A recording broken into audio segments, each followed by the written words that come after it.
Imagine standing at the edge of a vast, churning digital ocean. Below the surface, you've got these unseen currents of cyber threats constantly evolving, getting more sophisticated, seems like every hour. Right. And above, new tech is just reshaping everything, creating, endless opportunities, but also these uncharted vulnerabilities. Absolutely. It's a double-edged sword. Now, picture this. Someone tells you that you are the most crucial defense, the ultimate, living firewall against these invisible dangers. It sounds pretty bold, right? Especially now with all of this hyper-advanced tech, but honestly, it's the stark reality of cybersecurity today. It really is. We're not just talking about, static firewalls and simple encryption anymore. We're diving into a complete, almost seismic shift in how we understand, how we build, and how we protect our interconnected digital world. A fundamental shift. Yeah. Before we plunge into the fascinating depths of today's insights, if you find this deep dive valuable, could you do us a quick favor? Please do. Hit that like button, subscribe to the deep dive, and maybe share this with anyone you know who's curious about safeguarding our digital future. Or, hey, maybe even thinking about building a career in it. It's a growing field, that's for sure. Totally. By staying connected, you'll get the cutting-edge knowledge and, the strategic insights you really need to thrive in this tech landscape. Indeed. And today we're embarking on a really crucial deep dive into this dynamic and, often challenging world of cybersecurity. Right. We've pulled together some compelling sources to guide us. We've got foundational educational insights from the AACSB-accredited that really shapes how we train the next generation. Okay. Then there's the practical stuff, the enterprise network strategies from NIST, showing how organizations are actually re-architecting their defenses right now. NIST, always important. And crucially, we'll be looking at insights into the human element from KnowBe4. They're a leader in security awareness. The people part. Exactly. So our mission today is pretty clear. Unpack the most critical concepts shaping modern cyber defense, explore the essential educational pathways you might take for career success, and really highlight the practical skills you need. Not just to survive, honestly, Right. but to lead in this field. Well, yeah. We'll look at how that traditional idea of a secure perimeter, how it's basically vanished. God. And how modern enterprises are adopting these pretty radical zero-trust principles. And why, ultimately, that human factor remains our most potent, yet often overlooked, defense. So whether you're maybe a student eyeing a future right at the forefront of tech, or maybe an early career professional looking to specialize and make a real impact, Or just curious. or just incredibly curious about how our digital world actually stays safe, this deep dive is definitely for you. We hope so. We're aiming to cut through the noise, go beyond the headlines, give you that actionable knowledge, maybe some surprising facts, and those aha moments. The goal is to empower you to understand what's truly at stake, and importantly, how you can be an essential part of the solution. Okay, let's really unpack this first part. The cybersecurity landscape isn't just, changing. It feels like it's accelerating, almost dizzying sometimes. It really is. Relentless. We hear about the escalating threat all the time, but the numbers, they really hit home, don't they? I'm thinking about those predictions for unfilled cybersecurity jobs. They absolutely do. And what's truly insightful here, I think, is the sheer scale and just the rapid growth. Right. Cybersecurity Ventures, for instance, they projected an astounding 3.5 million unfilled cybersecurity jobs way back in 2021. 3.5 million. Wow. And that number has only continued to swell. It really underscores this critical, persistent talent gap we have. It's huge. And the U.S. Bureau of Labor Statistics, they projected, get this, a 32% growth for information security analysts just between 2018 and 2028. 32% growth. Yeah. These aren't just abstract job numbers reflecting demand. They are a direct, undeniable symptom of this constantly escalating and evolving threat landscape that organizations are facing globally. So the jobs are there because the threats are growing that fast. Exactly.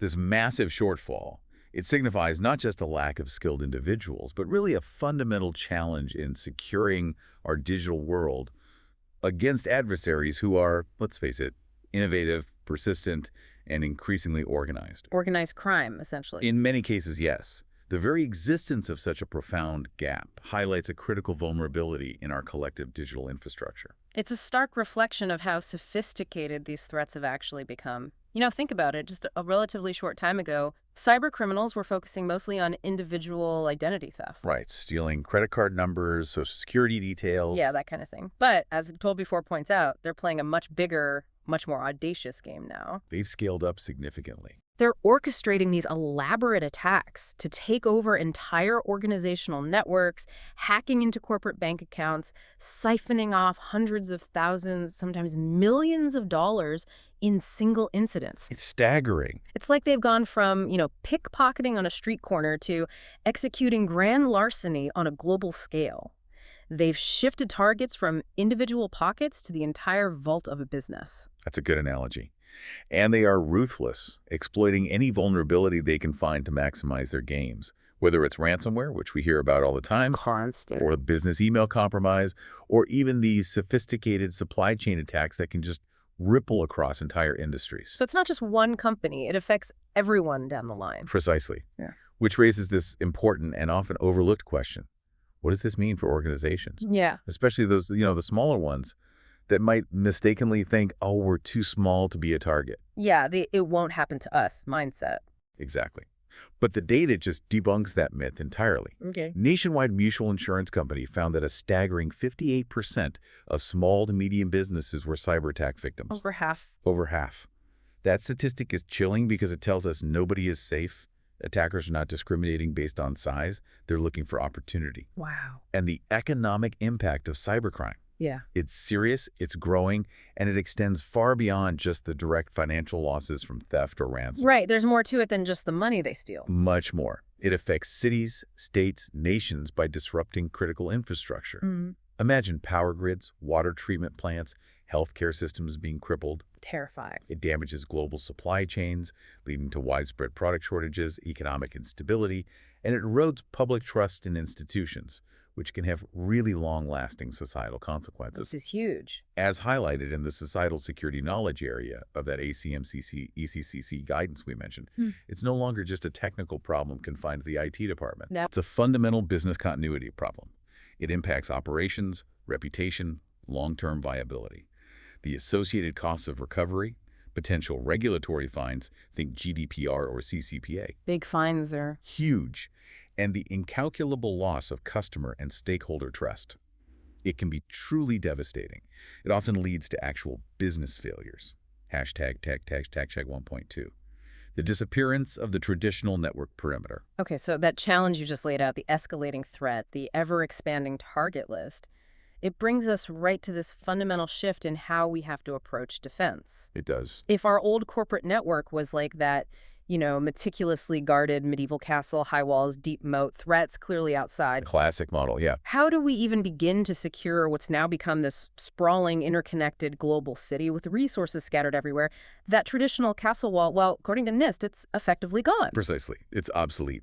The NIST Guide to a Secure Enterprise Network Landscape, that SB 800-215 doc, it highlights 3 major drivers that have just utterly reshaped this paradigm. Okay, what are they? First, enterprises are now routinely leveraging this kaleidoscope of cloud services, not just IaaS, SaaS, PaaS, but tons of specialized cloud solutions from different providers. So multiple clouds, multiple vendors. Exactly. And this isn't just a trend, it's a security paradigm shift.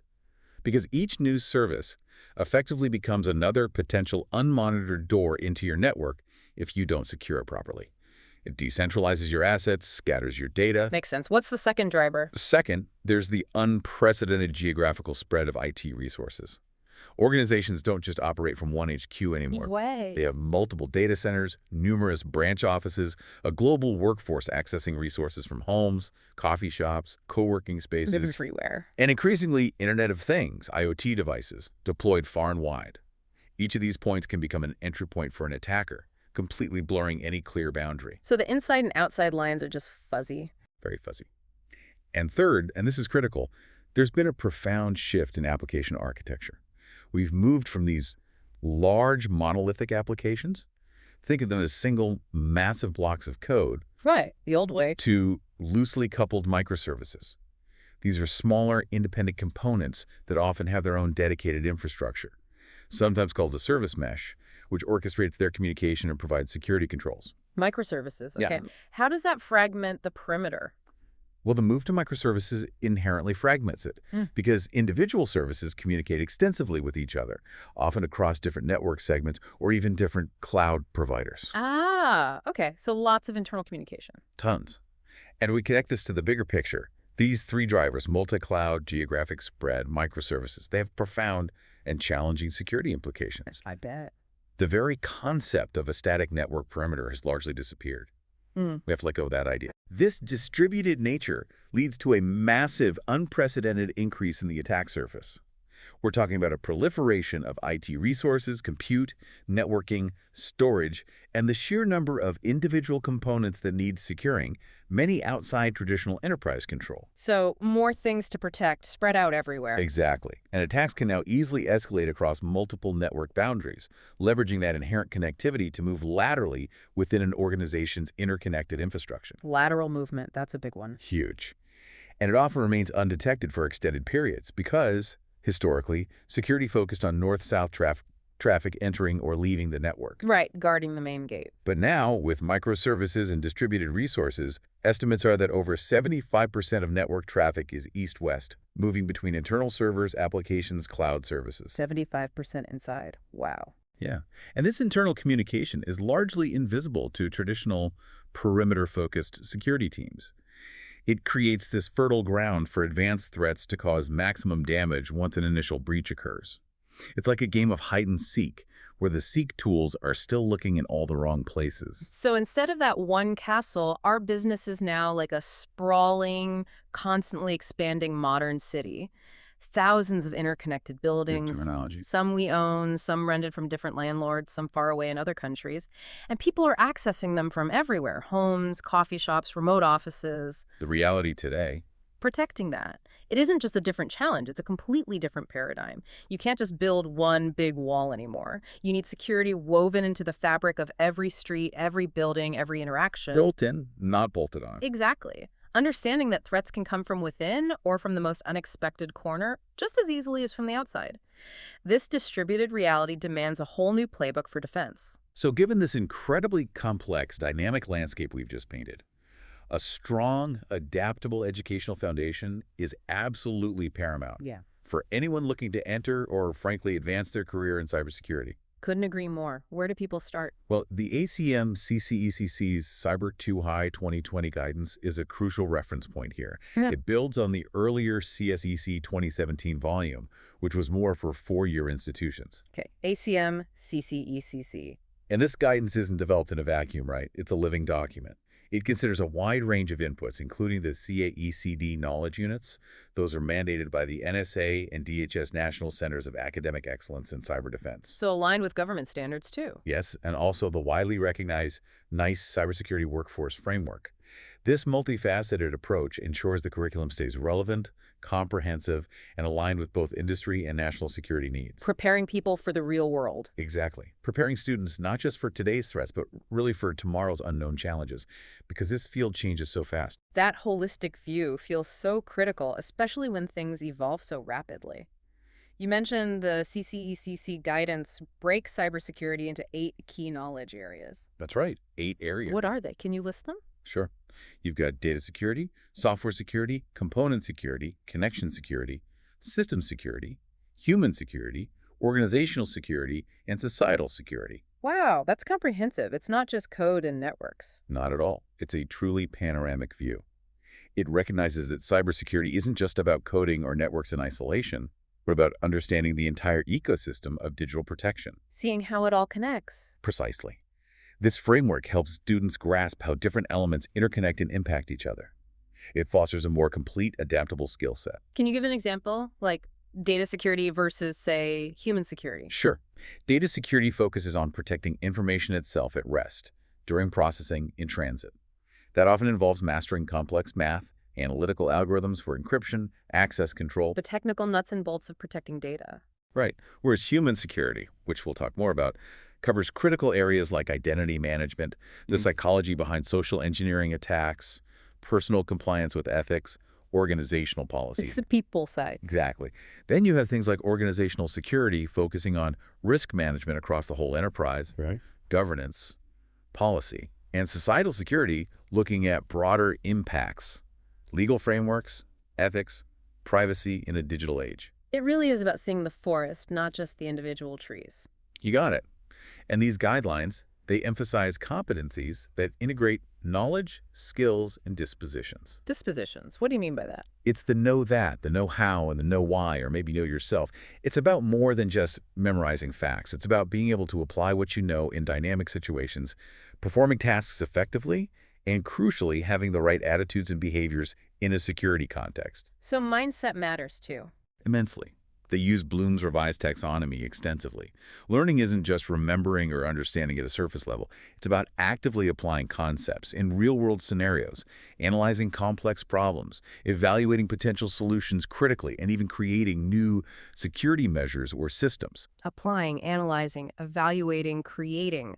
Higher order thinking. Absolutely. This ability to synthesize, analyze, innovate. It's vital for lifelong learning in a field where threats constantly evolve and new tech emerges relentlessly.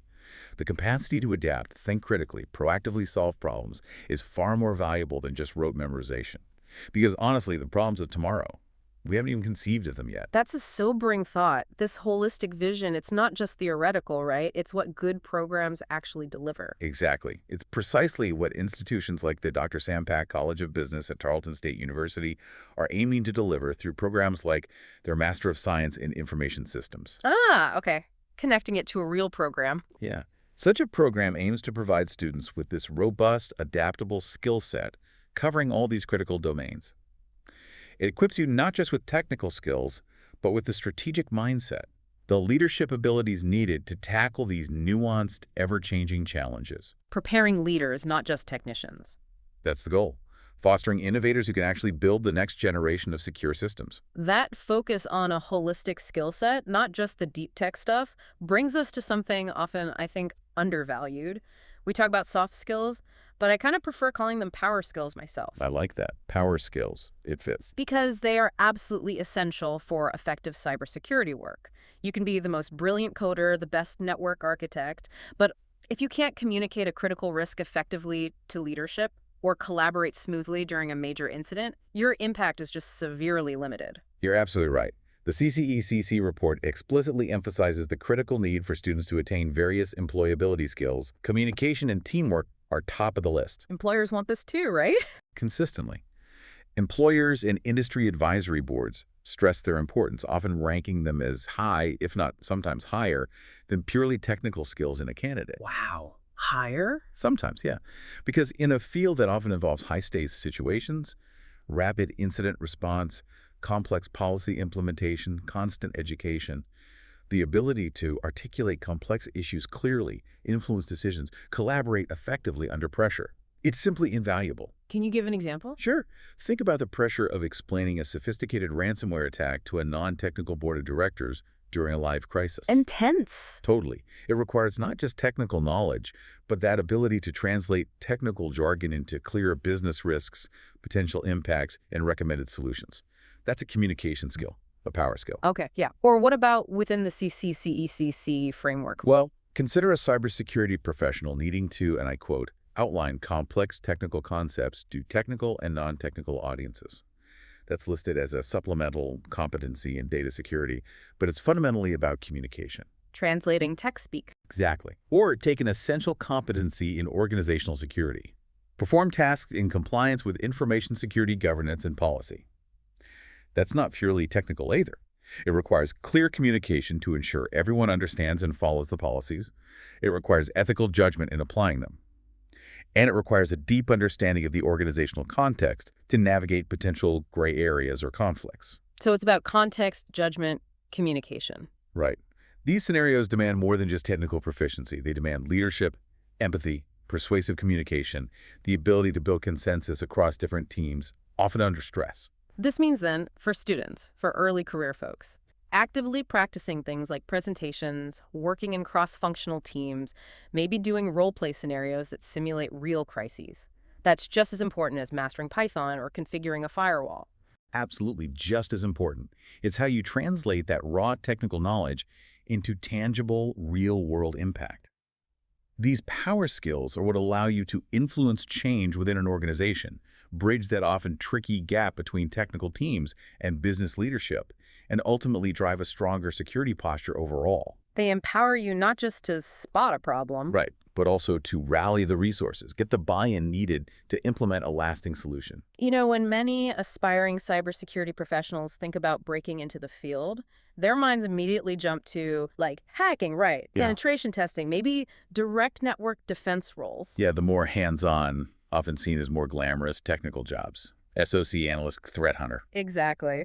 But we explored this Reddit thread, actually, which offered some surprisingly insightful career advice. It pointed to a really interesting and maybe often overlooked pathway, especially for career beginners or even people transitioning mid-career. Oh, that's interesting. It raises that important question. Where do you start in such a broad, complex field? Especially when the technical barrier to entry can seem pretty intimidating. Totally. What was this alternative entry point? The advice centered on GRC governance, risk, and compliance as an entry point. It's quite insightful. GRC. Okay. Why is that a good starting point? Well, the argument is that it allows new entrants to, and I'm quoting the Reddit user here, get their finger on the pulse of any IT security program. Get the feel for it. Yeah.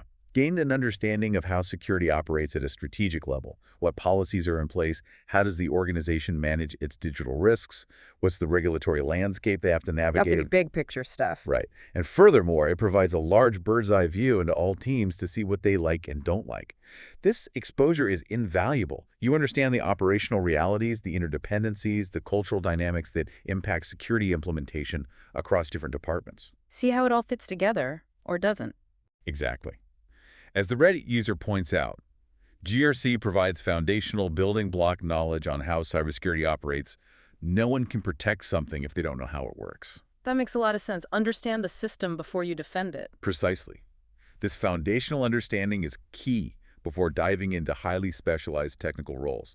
It gives you context, purpose. How does this GRC idea connect back to that educational framework, the CCECC? Oh, it connects perfectly. GRC aligns directly with the organizational security knowledge area from the CCECC guidance. That area explicitly focuses on risk management, security governance, and policy development. Ah, okay. It's right there in the curriculum. It is. It's about understanding the frameworks, the regulations like HIPAA for healthcare, PCI DSS for payments, GDPR, CCPA for privacy. The alphabet soup of compliance. Exactly. And the internal rules that dictate how an organization approaches cybersecurity. By starting in GRC, you learn the why and the what before getting potentially bogged down in the how of specific technologies. That seems really useful, especially for career changers. Absolutely. It can be particularly advantageous for individuals making that mid-career transition from other fields. It allows them to leverage existing professional skills, communication, project management, analytical thinking, maybe even legal expertise. Skills they already have. Right. While simultaneously building their specific cybersecurity acumen, it demonstrates that valuable skills are transferable to this field, and a deep technical background isn't always the only prerequisite to get started. So, bottom line, if you're feeling maybe overwhelmed by the sheer breadth of cybersecurity, or you're looking to make a strategic pivot into the field, starting with GRC could offer an incredibly powerful vantage point. It lets you understand the big picture, the regulatory landscape, the strategic imperatives before you dive deep into a specialized technical role like, say, secure coding or network architecture. It's a pragmatic pathway. It leverages your existing strengths and provides a really solid base from which to explore more technical areas later, if that's where your long-term interests lie. It's about building that robust understanding of the organizational, the societal context of security, which honestly is invaluable for any professional in this space. Okay, so we've established the traditional network perimeter is, well, basically gone, and the threats are just constantly escalating. Enterprises desperately need a new blueprint for defense, right? They absolutely do. It's not about patching holes in that old castle wall anymore. No. This is where the NIST special publication 800-215, the Guide to a Secure Enterprise Network Landscape, becomes like our authoritative map. That's a great way to put it. It's not just a collection of best practices. It's a comprehensive guide to fundamentally re-architecting security for this new digital terrain. So who is this guide really for? It's an absolute must-read for anyone architecting networks today, especially network design architects, network security solution architects, anyone navigating these complex hybrid IT environments. Got it. It frankly confronts the structural and security implications of our current dynamic network landscape. It boldly moves past that old perimeter-based thinking that just doesn't cut it anymore. Acknowledging the old ways aren't enough. Exactly. NIST acknowledges they're simply insufficient for today's distributed applications, multi-cloud operations, global workforces. Its core purpose is to provide clarity and actionable strategies for building resilient, secure enterprise networks in this era of constant, rapid change. And NIST is pretty clear about why those traditional approaches are failing us, right? Very clear. They outline how reliance on network perimeter-based protections, using VPNs as the primary security control for access, and continuing to use older tech like MPLS for wide area networks, well, they're simply inadequate. Why specifically? What's wrong with VPNs and MPLS now? Well, these methods were designed for a different era, a time when users and applications were predominantly inside the corporate network. Right, the old model. But today, with users, applications, data distributed everywhere, these traditional tools present significant gaps, vulnerabilities that attackers are just too eager to exploit. Makes sense. For example, traditional perimeter security, a firewall, an intrusion prevention system, IPS, often focuses only on that north-south traffic entering or leaving. We talked about that. Right.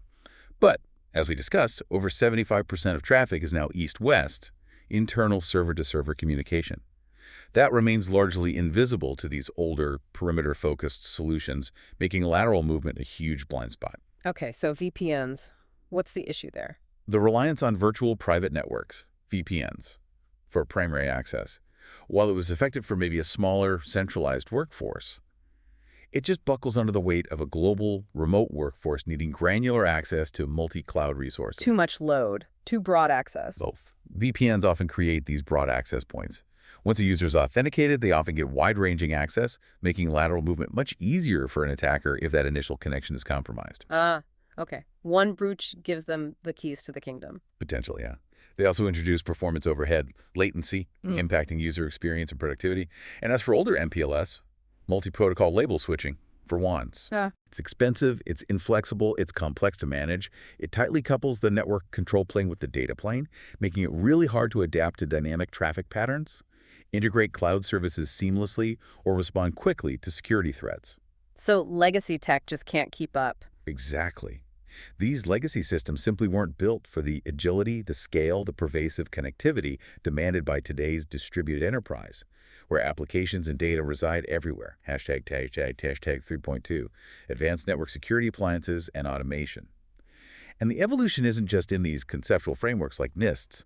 It's profoundly evident in the tools and technologies themselves. How so? We're seeing significant feature enhancements in what we might think of as traditional appliances, like firewalls. And crucially, the rise of sophisticated network security automation tools that streamline and harden the entire defense process. Automation is key now. Absolutely. The speed of modern attacks demands an automated response, not a purely manual one. So firewalls, you said they've evolved. They're not just traffic cogs anymore. Definitely not. They've come a really long way from being simple packet filters just blocking or allowing traffic based on IP addresses and ports. Okay. What can they do now? Today, they're more like real-time forensic analysts, distributed enforcement points. They offer deep packet inspection, DPI. Looking inside the traffic. Exactly. Examining the actual content of packet headers and payloads to find hidden threats, detect data exfiltration attempts, enforce content policies. It goes way beyond just looking at the envelope. Wow. Modern firewalls also integrate advanced threat detection and response capabilities, granular access control right down to the application level, and even specialized web application firewalls, or WAFs. WFs? I've heard of those. Yeah. They're specifically designed to protect web applications against common attacks like SQL injection, cross-site scripting using web protocols like HTTP and HTTPS. Protecting the website itself. Right. And what's more, these modern firewalls can reside at multiple strategic locations at the network edge, sure, but also inside data centers for microsegmentation, isolating sensitive resources, or even as device-based firewalls on individual endpoints. So firewalls everywhere. Pretty much. They're open application programming interfaces, APIs, also allow for seamless integration with other security products, extending their capabilities even further into the broader security ecosystem. Okay, that's the appliances. What about the automation tools? This is where things get really fascinating and honestly indispensable. Network security automation tools.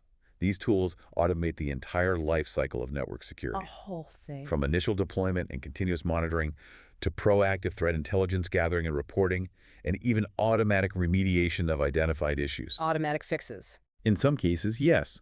Network monitoring and observability tools provide that crucial, real-time visibility into the entire network's topography, identifying interfaces, tracking key operating parameters, and importantly, measuring drift deviations from intended configurations caused by unauthorized changes. Finding things that shouldn't have changed. Exactly.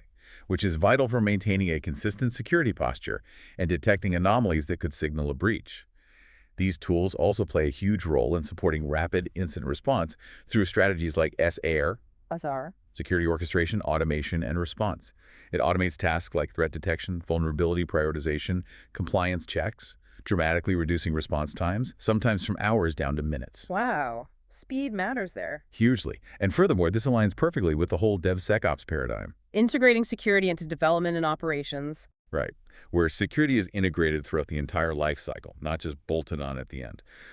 Within those, continuous integration, continuous deployment, CI/CD pipelines, these automation tools are invoked for automated network provisioning. So security gets built in automatically. Exactly. It ensures security policies are consistently, uniformly applied across diverse environments, including multiple cloud services, right from the moment infrastructure is deployed.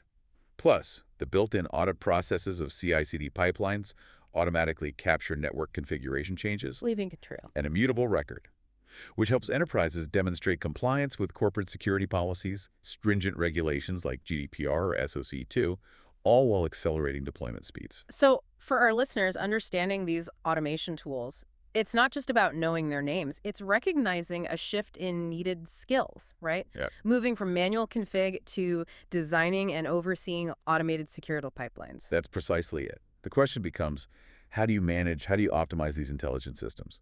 That's where the next generation of cybersecurity professionals will truly shine. Okay, if there's one concept that feels like it's reshaping enterprise security from the ground up, demanding a complete mindset overhaul, it's got to be zero trust. It's definitely the dominant paradigm shift right now. It sounds intense, though, almost like security born out of paranoia. But you're saying at its core, it's actually logical and necessary in this dissolved perimeter world. Absolutely logical and absolutely necessary. It's a complete reversal of the old implicit trust thinking.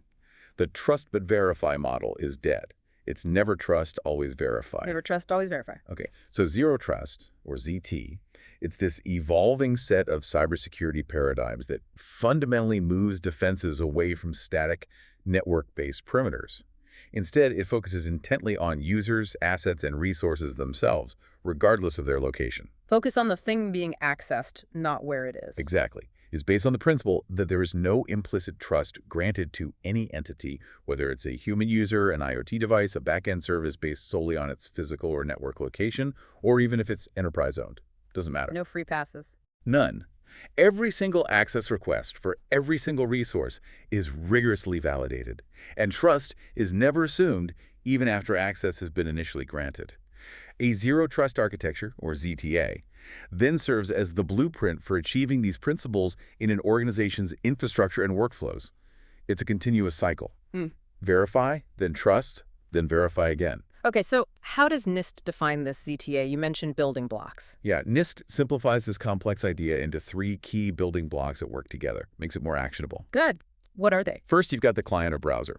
This acts as the universal point of entry for all users trying to access any resource, whether it's in the cloud, on-prem, wherever. It's where every interaction starts. Okay, the starting point. Second, you have the controller. This is the policy decision point, the PDP. Think of it as the intelligent brain of the operation. The decision maker. Right. It evaluates every access request against defined policies, contextual conditions like device health, user location, time of day, and entitlements. Then it effectively grants or denies access, usually from a centralized dashboard or via an API. Makes the call. And the third. Finally, there's the gateway. This serves as the policy enforcement point, the PP. This is the muscle. The enforcer. Exactly. It dynamically controls the flow of access to protected resources. And it builds those microsegmentation rules based on the entitlements granted by the controller. Together, these three elements form this dynamic, continuously evaluated security framework. It ensures access is granted only when and where it is absolutely necessary, and only for as long as necessary. Okay, so one of the primary and maybe most powerful techniques for actually realizing the promise of ZTNA is microsegmentation. Microsegmentation, we touched on that. Can you break it down more? Sure. It's a security design practice where an internal network could be an on-prem data center, could be across a multi-cloud region, is meticulously divided into isolated segments. Smaller pieces. Much smaller. And the critical aspect here is that traffic moving in and out of each segment is rigorously monitored and controlled, often right down to the individual workload or application level. Super granular. Why? What's the core purpose? Its core purpose is to provide a granular degree of isolation that's essential to prevent attack escalation. It contains any breaches to a very small area, dramatically reducing the blast radius of an incident. Ah, the blast radius, limiting the damage. Exactly. This contrasts sharply with traditional network segmentation, which might group large, disparate resources together, leaving significant attack surfaces internally, even after segmentation. So going back to our digital city analogy, if there's no main wall, microsegmentation is like building secure neighborhoods, and maybe even secure buildings and rooms within those neighborhoods. That's a perfect analogy. It's like having individual, highly secure gates and continuous security checks between every neighborhood, every building, even every room. Inside the city, not just at the edge. Precisely. It's not just about guarding against external threats, the diminishing north-south traffic. It's fundamentally about monitoring and controlling internal east-west traffic, ensuring that even if an attacker gets past one defense, they can't just freely move to other valuable parts of your network. Making that lateral movement incredibly difficult. Sure. Containing the threat. Exactly. Now, there are several approaches to implementing microsegmentation, each with its own nuances. Okay. Traditional segment-based approaches using things like VLANs, virtual local area networks, and defining policies with static IP addresses and ports. They have significant limitations. What kind of limitations? They really struggle in dynamic cloud environments where application network locations change all the time. And there's immense overhead in managing complex access control lists, ACLs. It becomes this change management nightmare, constantly trying to map application security needs to network segments. Sounds brittle. It can be. More advanced methods include virtualized server-based microsegmentation, implemented in hypervisors using virtual firewalls or encapsulation like VXLAN. There's also host-based microsegmentation, using software agents on endpoints to overlay a software-defined segmented network. Agents on the machines themselves. Right. But crucially, there's identity-based microsegmentation. This is particularly powerful and represents a significant step forward. Identity-based? How does that work? Instead of using static network parameters like IP addresses, this approach uses contextual, application-driven identifiers. Like names? Sort of. For example, instead of a rule saying permit calls from the 192.168.0.x subnet to server 10.0.0.31, an identity-based policy might state the order processing front-end service can communicate with the inventory back-end service. Ah, based on what the services are. Exactly. The identifiers assigned to these services are cryptographic identities. They use these for mutual authentication and authorization during each service request. Okay, what are the advantages? Numerous. Policies become environment agnostic. They don't depend on infrastructure. Things like ephemeral IP addresses. They're easily testable just by observing application behavior. And they can be automated through policy as code within CI/CD pipelines. Automation again. Always. This ensures only valid network traffic between services is allowed, directly meeting those ZTNA goals. It makes security an intrinsic part of the application's identity and interactions, both north-south and, critically, east-west. Sounds powerful, but maybe complex to set up. Implementation can be complex, yes. It requires careful mapping of application dependencies. But the security benefits in terms of attack containment and reduced blast radius are profound. Okay, so microsegmentation isolates things. What else is key for zero trust? You mentioned software-defined perimeter, SDP. Right. SDP takes that trust no one approach even further. This isn't just about isolating resources. It's about making them completely invisible to anyone not explicitly authorized. Invisible, like cloaking devices. Something like that. It's like having secret doorways that only appear when you have the correct dynamic key. Okay, intriguing. How does it work? In SDP, IT resources, specific ports, workloads, applications are made invisible to unauthorized entities. They only become known and accessible after a user or device is fully authenticated and authorized. Only see what you're allowed to see. Exactly. Access is dynamically allocated for each specific request, following that strict principle of least privilege. Users only get access to precisely what they need, when they need it, and nothing more. This creates what's often called a dark network or black cloud. Dark network. Sounds cool. Reduces the attack surface. How? Significantly, by hiding resources from discovery by attackers. This contrasts sharply with traditional models where an unauthorized user might still see that a service exists even if they couldn't access it. That gives them a target for reconnaissance. If you can't see it, you can't attack it easily. That's the idea. Now, the key principles of SDP are critical for a robust zero-trust model.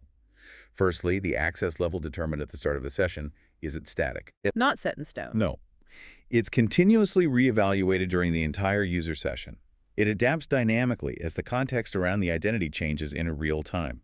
Like what kind of context changes? For example, if a user's device posture degrades, maybe their antivirus is out of date, or their location changes significantly and unexpectedly, or even if new threat intelligence indicates elevated risk associated with their session or credentials. So it's constantly checking. Constantly. This proactive, continuous verification significantly reduces the attack surface by preventing lateral movement, because resources are simply not visible to attackers trying to pivot from a compromised machine. This makes SDP highly effective against threats that manage to breach initial defenses and are seeking to move within the network, protecting that dominant east-west traffic flow that often goes unnoticed by older defenses. Okay, so we need zero-trust principles, techniques like microsegmentation and SDP, but the underlying network infrastructure itself needs to support all this, right? It's also got to evolve. Absolutely. It's not just about bolting on security features. It's about fundamentally rethinking how wide-area networks or long-distance connections are built and managed for this distributed world. How is the WAN evolving then? The shift from traditional WAN technologies like MPLS multi-protocol labels switching to software-defined wide-area networks, SD-WAN, and more recently, Secure Access Service Edge, SASE, is critical for modern enterprises. SD-WAN and SASE, let's break those down. SD-WAN first. Okay, SD-WAN technology essentially removes that tight coupling of the control plane, the decision-making part, and the data plane, the part that forwards traffic, found in older tech like MPLS. Decoupling them, what does that allow? It allows for centralized policy specification. Organizations can centrally define and enforce access control rules, routing decisions, application traffic prioritization across all their geographically dispersed locations, and cloud access points from one place. Central control, more flexibility. Exactly. It offers far greater agility, cost-effectiveness, and control compared to older, static, often costly RAN architectures like MPLS, which were really designed for hub-and-spoke models, not direct cloud access. Makes sense. Now, SASE, Secure Access Service Edge. That sounds like a big deal. It is the next major evolution. SASE is a comprehensive framework that truly integrates WAN capabilities with a robust suite of cloud-delivered security services. Integrating networking and security. Deeply. It effectively becomes the networking counterpart to an application service mesh, providing a holistic set of services for securely connecting cloud-native applications, mobile users, branch offices, everyone and everything. So it's a convergence. Yes, it's a convergence of networking and security functions into a single cloud-delivered service model, designed specifically for the highly distributed, cloud-centric nature of modern enterprises. It simplifies the security stack by moving it to the cloud edge, closer to users and applications, rather than backhauling all traffic to a central data center for inspection, which was inefficient and slow. So SaaS isn't just about faster, smarter connections. It includes a bunch of security services built in. Right out of the box, yeah. You're getting the best of both worlds, networking and security, delivered together. What kind of security services are typically included? Typically, these feature robust firewall services, often firewall as a service, secure web gateway SWG services for safe internet access and content filtering, advanced anti-malware protection. The basics. The strong basics, yes. Plus intrusion prevention system, IPS services to block known exploits, cloud access security broker, CASB, for managing cloud app security and enforcing data policies within SaaS environments like Office 365 or Salesforce. Controlling cloud apps. And data loss prevention, DLP services, to prevent sensitive information from leaving the organization, whether accidentally or maliciously. That's a pretty comprehensive suite. Are there more advanced features too? Oh, yes. Beyond these foundational services, advanced features in SaaS offerings often include things like browser isolation technology. Browser isolation, how does that work? It's often combined with secure web gateway solutions.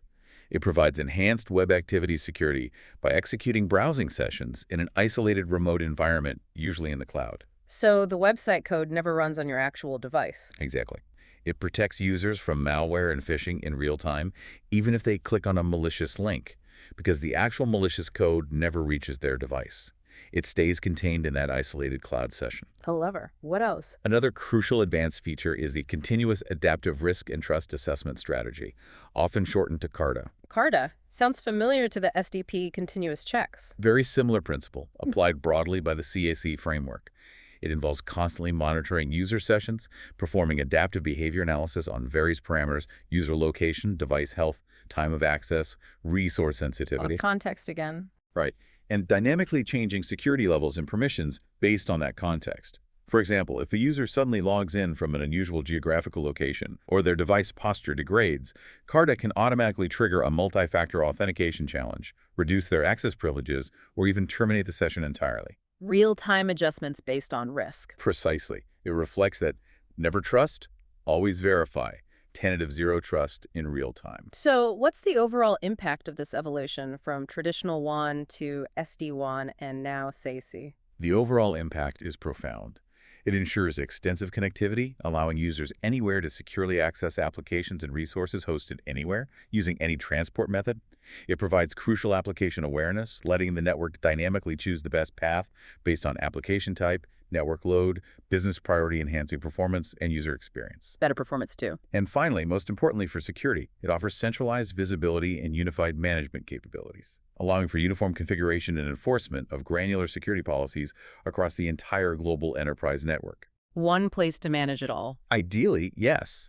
This creates a truly secure, adaptive, agile infrastructure that is absolutely critical in today's dissolved perimeter threat landscape. Okay. Wow.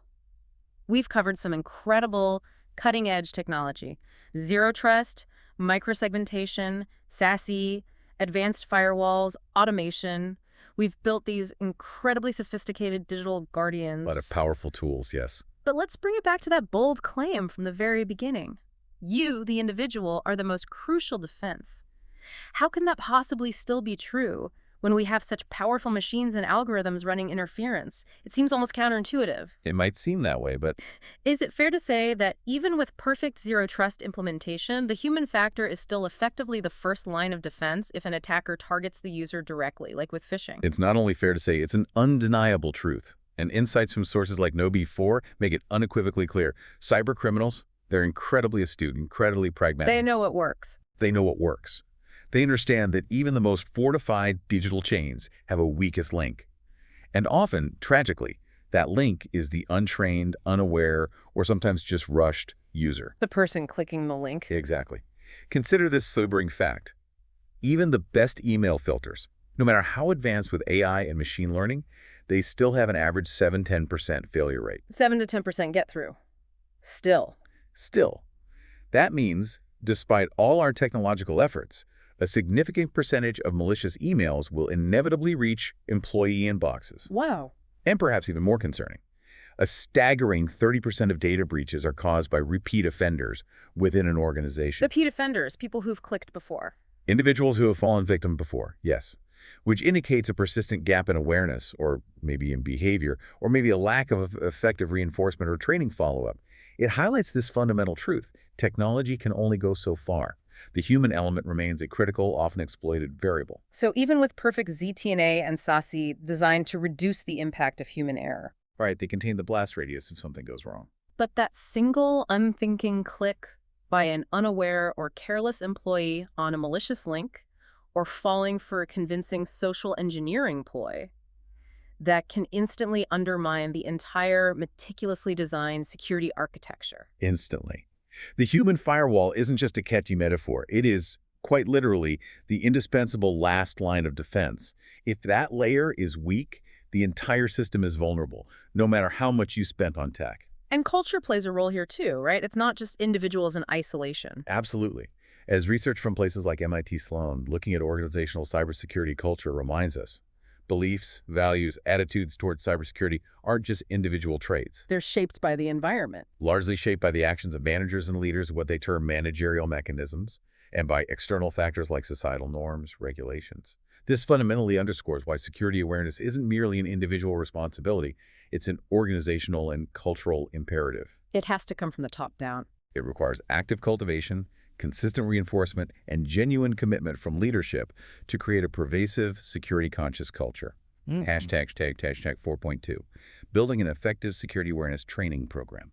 Okay, so if the human firewall is that critical, and let's be honest, many of us have endured those old school, soul-crushingly boring training sessions that just put everyone to sleep. We've all been there. Click through compliance training. Exactly. What does it truly take to build a strong human firewall? How do we move beyond just checking a box and actually create a program that genuinely changes behavior, builds lasting resilience? What are the secrets, according to KnowBe4, hashtag tag 4.2.1? Key program components. Building an effective program, one that actually works, requires a multifaceted, dynamic approach. KnowBe4 outlines several critical components. First, content is king, but it needs to be more than just informative. Yes. Diverse, interesting, relevant, matched to different roles, different learning styles within the organization. Think short, engaging videos, interactive modules, maybe gamified learning, compelling storytelling that makes security relatable, not just reciting policies. Make it human. Exactly. Second, executive support and planning are absolutely crucial. You need buy-in from the top. Why is that so important? It demonstrates value to leadership and, importantly, to auditors, regulators. You need to connect security awareness directly to tangible organizational outcomes, reducing risk, protecting IP, maintaining compliance, increasing productivity by avoiding downtime. That's how you get support and funding. Show the business value. Okay, what else? Third, campaign support materials. This is vital. You have to treat security awareness like a continuous marketing endeavor, not a one-and-done annual event. Marketing. Interesting. Yeah. Use posters, screensavers, internal newsletters, consistent messaging across all channels. Continuously present information in different ways in contexts relevant to employees' daily lives. This repetition, this varied exposure, is what truly influences decisions and makes smarter choices easier over time. Keep it top of mind. Constantly. Fourth, testing is indispensable for building muscle memory, for making secure actions reflexive. Muscle memory for security. Exactly. This involves frequent simulated phishing campaigns. Ideally, KnowBe4 suggests at least every 30 days. That often. Yes. These simulations let employees practice identifying and reporting threats in a safe, controlled environment. If they fail, if they click, it becomes an immediate, impactful learning moment. Reinforces the training without real-world consequences. Learn by doing, safely. Right. Fifth, metrics and reporting. Critical. You need to show progress, justify the investment, optimize the campaigns based on real results. Prove it's working. Exactly. KnowBe4 suggests using smarter goals. That's specific, measurable, actionable, risky, time-keyed, exciting, and relevant. It helps provide a clear, compelling narrative of behavioral change to executives, showing tangible improvements in click rates, reporting rates over time. Smarter goals. Okay. And the last component. Finally, surveys assessments. These provide invaluable pulse checks on employee attitudes, perceptions, mindsets toward security. They help you adapt the program to resonate better with your people, address subtle nuances in their understanding, their willingness to comply, maybe specific concerns they have. Makes the program truly responsive. It's really fascinating how much human psychology plays into all this. It's not just about pushing information out. It's truly understanding how people actually learn and adapt their behaviors. Making security ingrained, not just an afterthought. Indeed. Understanding how people learn is absolutely fundamental. The 70.20.10 model for learning is incredibly relevant here. Have you heard of it? Vaguely. Remind me. Okay, so roughly 10% of learning comes from formal training, like online modules, classes. 20% comes from informal interactions, asking colleagues, watching webinars, mentoring. And a massive 70% comes from experiential learning on-the-job experiences, and critically, the pervasive influence of the organizational culture itself. 70% from experience and culture. Wow. Yeah, and many traditional security awareness programs, they only really address that initial 10%. They completely neglect the crucial social and cultural components that truly drive long-term behavior change. So they miss the biggest piece. They often do. Yeah.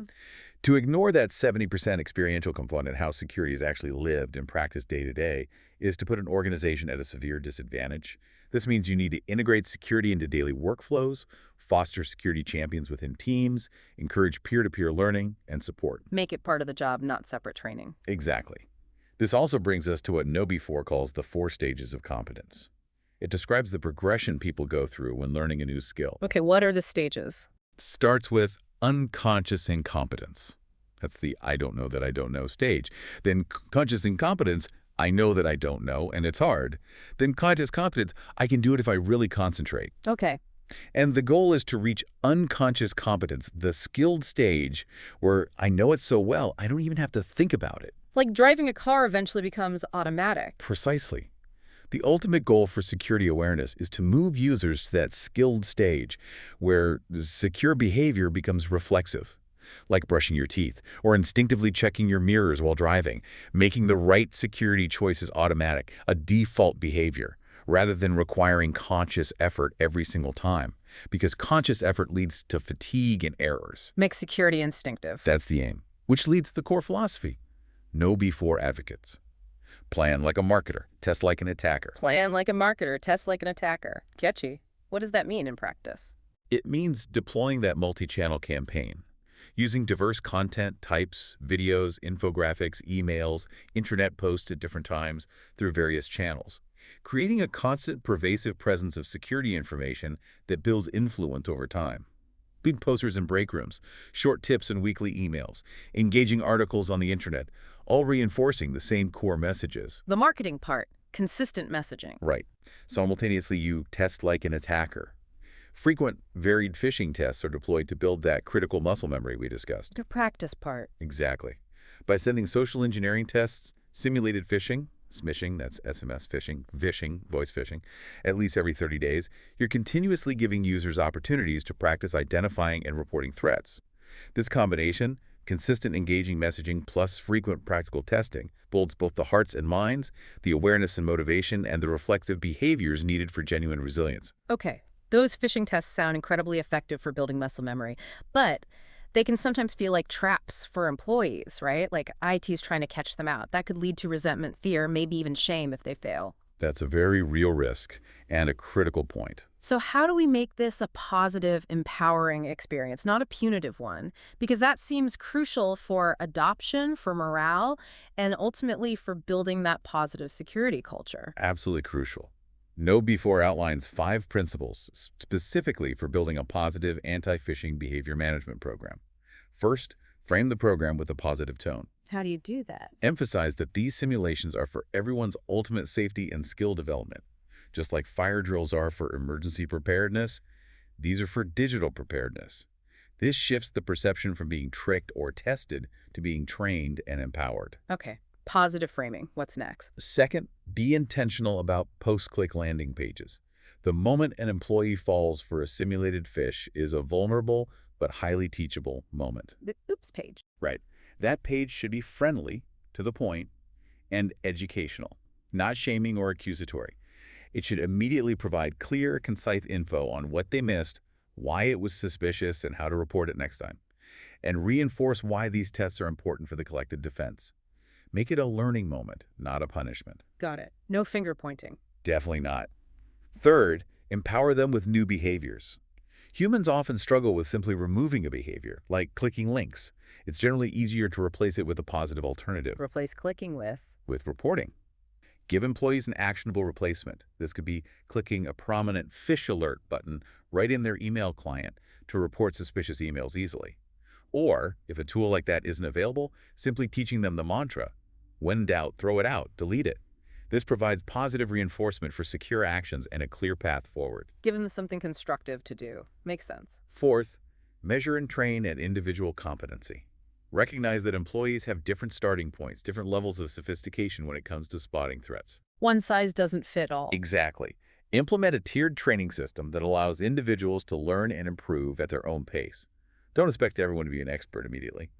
This adaptive approach means maybe advanced users get more complex simulations, while those who frequently click get more frequent, foundational training tailored to their needs. Personalized learning. In a sense, yes. And finally, fifth principle. Phish frequently. A pattern of monthly or maybe even bi-weekly simulated phishing tests signals that this is standard practice. It's an embedded part of the organizational security culture, not a special event. Normalizes it. Precisely. Frequent non-punitive testing builds those reflexive behaviors. It teaches employees to always be on the lookout, to react appropriately, almost automatically, transforming them into that vigilant, responsive human firewall we need. #tag 4.3. The impact of a strong security culture. The management consultant Peter Drucker had that famous quote, "Culture eats strategy for breakfast." Heard that one. Love it. It applies so profoundly to cybersecurity. Yeah. You can have the most brilliant security strategy on paper, the most advanced technology stack, the most meticulously written policies.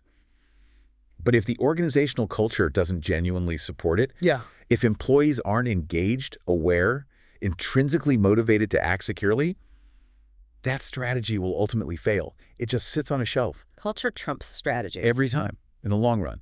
A strong security culture, actively fostered by effective, positive security awareness training, like we've discussed, directly and significantly impacts an organization's overall security posture. It reduces risk far more effectively than technology alone ever could. It creates an environment where security is just what people do. Exactly. Where security is everyone's responsibility, not just seen as IT's job.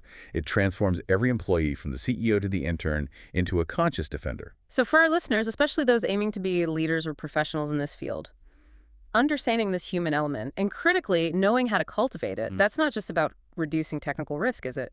Not at all. It's about building resilient teams. It's about fostering ethical behavior across the board. It's about creating organizations that are inherently more secure, more adaptable, more trustworthy. It's a leadership skill. A crucial one. This ability to shape and reinforce a positive security culture is a leadership skill that will define successful professionals in this cybersecurity space for decades to come. It's part of your personal and professional compliance with ethical norms, as highlighted in that human security domain of the CCECC. And it's a crucial differentiator for any organization aiming to thrive securely. #tagged outro. Okay. Wow. So what does all of this mean for you, for the learner, the aspiring professional, or maybe just the curious mind trying to make sense of our increasingly complex digital world? It's a lot to take in. It really is. Yeah. We've journeyed from those intricate technical layers, data security, system security, to the big strategic architectural frameworks like Zero Trust and SACE. We've seen how organizations are battling threats across these incredibly distributed cloud environments, dealing with the geographic spread of resources, highlighting, really, the profound depth of that traditional network perimeter. It's a different world. And through all that discussion of advanced technology, we've truly underscored why, no matter how sophisticated the digital defenses get, the human element, your awareness, your critical decisions, your learned secure behaviors, why that remains the ultimate differentiator in cybersecurity. The person is still key. Absolutely key. It's this complex, fascinating interplay of cutting-edge tech, robust policies and governance, and a deeply ingrained, actively cultivated security culture. Each layer, from the strongest encryption to the thoughtful choice you make in your inbox, contributes to the overall defense. They reinforce each other. So whether you're maybe considering a program like the Master of Science in Information Systems at the Dr. Sampak College of Business at Tarleton State University to gain these vital holistic skills, A great option to build that foundation. or maybe you're already building your career out there in this space, this deep dive really shows that cybersecurity is just this vast, vital, and incredibly rewarding field. And it desperately needs your talent, your curiosity, and your commitment to lifelong learning and leadership. Well said. The need is immense. So if you've enjoyed this deep dive into the cybersecurity frontier, please remember to like, subscribe, and share the deep dive. It helps us keep learning and growing with you and bring more critical insights like this directly to you. Your engagement really does help. And it leads us to a final question for you to think about. Okay. In a world where that digital perimeter has vanished, where AI is writing phishing emails that are getting scarily good, and where the human element is simultaneously the greatest risk and the greatest defense, what personal action will you take today, starting now? What action will you take to strengthen your own human firewall and contribute to a more secure digital future, both for yourself and for your organization? That's a powerful question to end on. Stay curious, stay vigilant, and keep diving deep into the knowledge that empowers you.